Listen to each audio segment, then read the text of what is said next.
Olá pessoal, tudo bem com vocês? Hoje nós vamos falar sobre planejamento de capacidade. Na nossa próxima unidade aí, nós temos que entender que quando a gente fala de capacidade, existe uma amplitude muito grande dentro da empresa.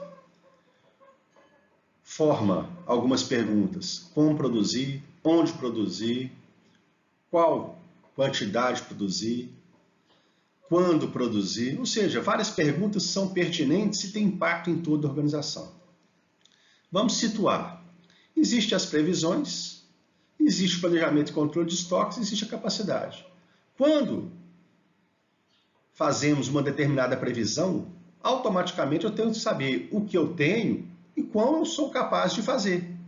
E quando eu faço uma previsão de aumento de instalação de minha capacidade, eu tenho que entender todas as tensões dessas previsões e aquilo que se pode produzir a mais. Lembremos que ajuste ideal, harmonia entre capacidade e previsões de demanda, isso traduz em equilíbrio como consequência disso em aumento de receita. Ok? Agora nós vamos para a parte conceitual. Eu dividi em três contextos, vamos dizer assim, a capacidade produtiva processo e o planejamento e controle da capacidade, que tem um contexto maior, né, de macro-operação. Capacidade, o que é capacidade? No sentido estático mesmo, de volume, de quão cabe, de qual a quantidade. Quando a gente fala de capacidade de produção, envolve os 5 M's de um processo. Ou seja, quanto que eu consigo fazer à luz de um tempo. Os 5 M's de processo nós sabemos aí, meios, materiais, mão de obra, metodologia, meio ambiente. Quanto que eu consigo produzir à luz de um tempo. E planejamento e controle da capacidade, aí tem um contexto maior. Significa a tarefa, né, de determinar a capacidade efetiva da operação. O que é capacidade efetiva? Capacidade efetiva é a minha capacidade de projeto, nós vamos ver para frente aí, menos as minhas perdas que eu consigo prever. Então, o planejamento e controle da capacidade é a tarefa de determinar a capacidade efetiva da operação de modo que ela possa atender às respostas da demanda. Aqui nós temos esse slide, a forma de exemplificar os vários tipos de empresas e organizações que nós temos, a capacidade física instalada, a sua estrutura, que é o mesmo que recurso de transformação, nos inputs, nas entradas, e a capacidade de produção. Então, vamos dar um exemplo aí, que é o nosso exemplo, a faculdade. O que é a capacidade física? É o número de salas, número de vagas, carteiras. O que é capacidade de produção? É quantos alunos que eu consigo formar em determinado período, no caso aí no final do ano. Outro exemplo aí, teatro ou cinema. A quantidade de assentos que nós temos disponíveis como capacidade física. E a capacidade de produção seria o número de frequentadores por um determinado período. Nós temos também indústria, prestação de serviço ou comércio. Hospital, por exemplo, aí. Qual que é a capacidade física? É o número de leitos disponíveis. E a capacidade de produção é a quantidade de pacientes que nós conseguimos atender durante um determinado período. Fábrica de fogões, último exemplo aí. Número de homens e de máquinas, que faz parte, né, dos inputs, como eu falei anteriormente. E a capacidade de produção é quantos fogões que eu consigo produzir, num dia, mês, quinzena, ano, e etc. Vamos ver o que é capacidade instalada. É a capacidade máxima que nós temos para produzir da estrutura que nós temos. Por exemplo, a quantidade de máquinas, de pessoas, de materiais que estão em circulação. Isso que é capacidade instalada, diferentemente de capacidade de projeto, que é capacidade total. Capacidade de projeto envolve todos os turnos de trabalho. Então, a capacidade instalada é como se eu tivesse um ou mesmo 2 turnos de trabalho e que eu consigo fazer sem as minhas perdas. Por exemplo, falei, é a capacidade máxima que uma unidade produtora pode produzir se trabalhar então, ininterruptamente, sem que seja considerada nenhuma perda. Em outras palavras, é a produção que poderia ser obtida em uma unidade fabril, trabalhando 24 horas por dia, daquilo que está instalado, daquilo que foi proposto conforme as diretrizes da auto-organização. Todos os dias da semana e todos os dias do mês, sem necessidade de parada, de manutenções, sem perda de dificuldade de programação, falta de material e outros. Eu coloquei um exemplo aí só para a gente visualizar. Por exemplo, uma empresa do ramo alimentício tem a capacidade de produzir 2 toneladas de biscoito por hora. Qual que é a capacidade mensal desta empresa? Como resposta, eu tenho a capacidade instalada, são 30 dias no mês, vezes 24 horas por dia, vezes 2 toneladas que consegue produzir por hora, eu chego aí a 1.440.000 toneladas de biscoito por mês. Esse é um exemplo clássico que a gente pode fazer, né, para entender o que consiste a capacidade instalada. Claro, gente, que é difícil uma empresa trabalhar com a capacidade física instalada devido às suas condições e às suas perdas que são imprevisíveis, que pode acontecer. Agora nós vamos falar sobre capacidade de projeto, que eu tinha falado anteriormente de forma bem rápida. Capacidade de projeto é a quantidade máxima ou a capacidade máxima de projeto de uma organização. Se ela posta em 3 ou 4 turnos. Então, tem um horizonte maior que a capacidade instalada. Aí foi colocado, a quantidade máxima que uma unidade produtiva pode produzir durante uma jornada de trabalho disponível. Geralmente, essa jornada de trabalho ela é semanal, né, oriundo das semanas de programação de uma empresa, conforme seu programa operativo, sem levar em consideração qualquer tipo de perda. Mesmo as perdas previsíveis e as perdas não previsíveis. Perdas previsíveis são aquilo que eu consigo prever de alguma forma, que tem que ser considerado. Perdas imprevisíveis é algo que acontece de imprevisto que eu não estava esperando.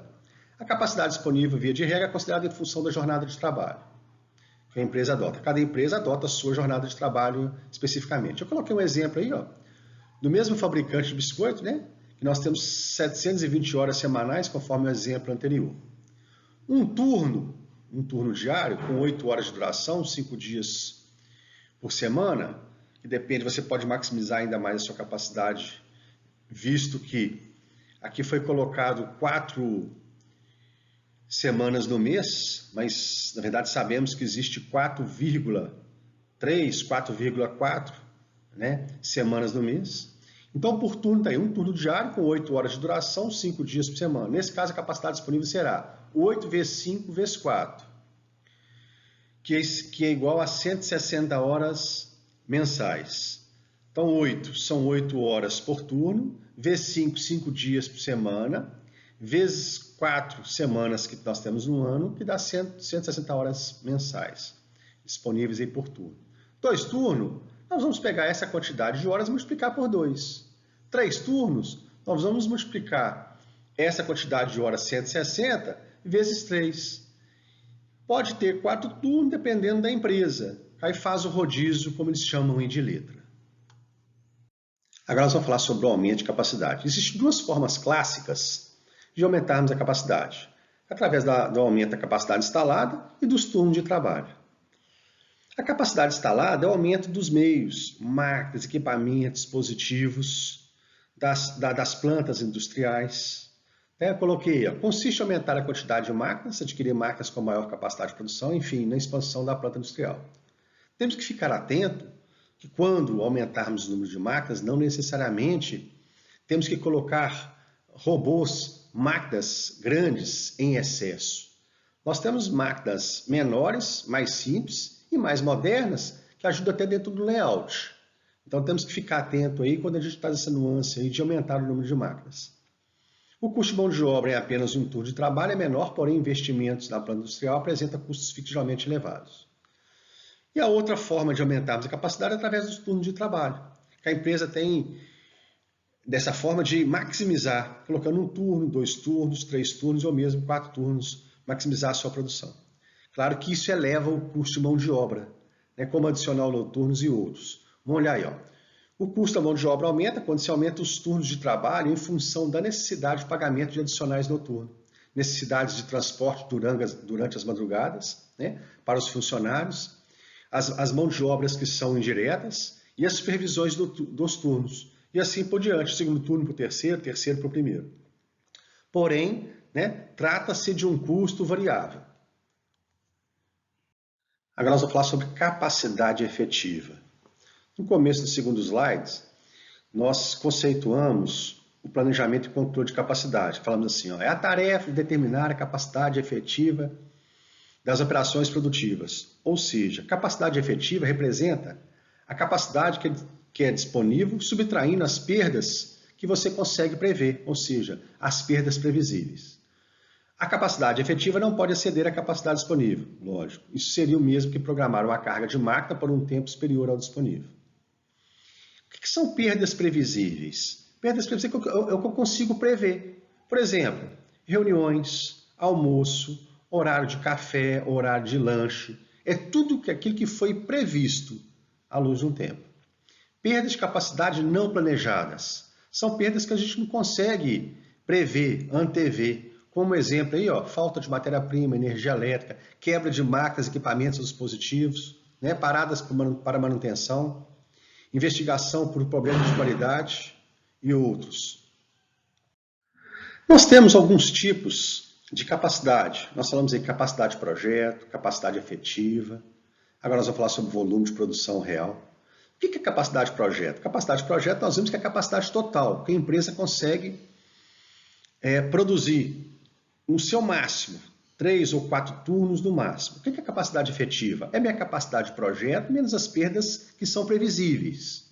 O que é volume de produção real? É minha capacidade de projeto menos as minhas perdas previsíveis e minhas perdas que não são previsíveis. Políticas alternativas de capacidade. Toda empresa ela tem que se definir em termos de capacidade. Como que ela vai colocar o seu chão de fábrica, a sua estrutura para produzir, para fabricar? Algumas empresas optam pela capacidade constante. O que é isso? Política de capacidade constante. Eu vou produzir continuamente uma determinada quantidade, que seja 1.000, 2.000, em determinados períodos. O que é política de acompanhamento da demanda? Eu vou tentar acompanhar a demanda, se tratando, claro, e usando alguns mecanismos, demitindo funcionários, turno de trabalho quando a minha demanda diminuir, ou mesmo, quando a minha demanda aumentar, maximizar os meus turnos de trabalho, hora extra. Então você vai tentar acompanhar a demanda.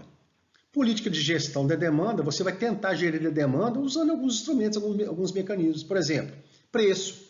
Se eu elevar o preço de um determinado produto, eu diminuo a minha demanda. Se eu diminuir o preço de determinado produto, isso favorece, torna-se factível ao aumento de demanda. Então o preço, por exemplo, para as promoções que podem ser feitas também, isso serve para fomentar ou diminuir a minha demanda, ou seja, a forma de você gerir a sua demanda. Políticas mistas é quando eu utilizo outras duas políticas simultâneas. Por exemplo, política de capacidade constante. Quando eu tiver uma demanda menor em determinado período, vai gerar um determinado estoque e eu faço o quê? Uma política de gestão da demanda. Ok? Então essas são as 4 políticas alternativas de capacidade. Dentro de capacidade, nós temos 2 especificidades aí, gente, que é a sazonalidade e a gestão do rendimento. O que é sazonalidade? Sazonalidade são as variações, são as flutuações de demanda que nós temos à luz de um determinado período. Por exemplo, em muitas organizações, o planejamento e controle da capacidade está preocupado em lidar com as flutuações sazonais de demanda. Flutuações são variações que acontecem. Por que toda empresa tem essas variações? A gente fala empresa, produtos e ou serviços. Por questões específicas. Quase todos os produtos e serviços têm uma sazonalidade de demanda. Gestão do rendimento. O que é gestão do rendimento? É um conjunto de métodos, de instrumentos que nós temos para assegurar que a empresa maximize sua capacidade para gerar lucro, para gerar receita. Vamos usar um exemplo aí. Uma empresa de aviação. Ela tem aí uma aeronave que tem 100 assentos. Ela vende mais do que 100 assentos, de modo que todo o seu translado, toda a sua ação de transportar, saia com todos esses assentos comprometidos, ou seja, faz o voo e o voo saia completo de passageiros. E esse excedente de passageiros, ela vai passando para outros voos. Eu não vou entrar no contexto, gente, da imoralidade, da ilegalidade disso, sabemos disso. Mas é um instrumento que a empresa tem para fazer o quê? Que todos os seus assentos, no caso específico do exemplo que nós demos aí de empresa de aviação, fiquem completos. Ok? O planejamento da capacidade, ele é nível estratégico, compete mais ou menos de 2 a 5 anos ou até mais. É sempre de longo prazo. e visa aí, né, gente, trilhar aí o futuro da empresa. Demanda agregada é quando nós temos vários tipos, modelos, mix, uma condição de imprevisibilidade muito grande e a gente tem que agregar a demanda juntamente com a capacidade. Fala aí, ó, devido ao elevado número de modelos de produtos que uma empresa oferece no mercado, seria impossível prever a demanda para cada um deles, individualmente, com algum grau de precisão. Nós falamos aqui modelos, mix e tipos, tem essas diferenciações. Por isso se torna um pouco mais complexo. Por isso é necessário agregar, ou seja, agrupar os números de modelos em um número menor de famílias básicas que represente, de uma forma mais geral, para atender a necessidade de produção. E o que é o planejamento agregado? É a compatibilização da demanda agregada, né, com os prazos que são específicos, ou seja, com os recursos da empresa, com os recursos produtivos, à luz de um determinado prazo. Geralmente aí está no horizonte aí de 5 a 18 meses. Meus caros, ontem eu enviei uma apostila para vocês sobre planejamento da capacidade, depois vou enviar aí uns exercícios para a gente fortalecer o que nós colocamos aí, né, nos slides também, ok? Só fica atento aí às datas específicas de entrega dos exercícios, porque não pode entregar fora do prazo não. No mais, obrigado, fiquem com Deus e se protejam.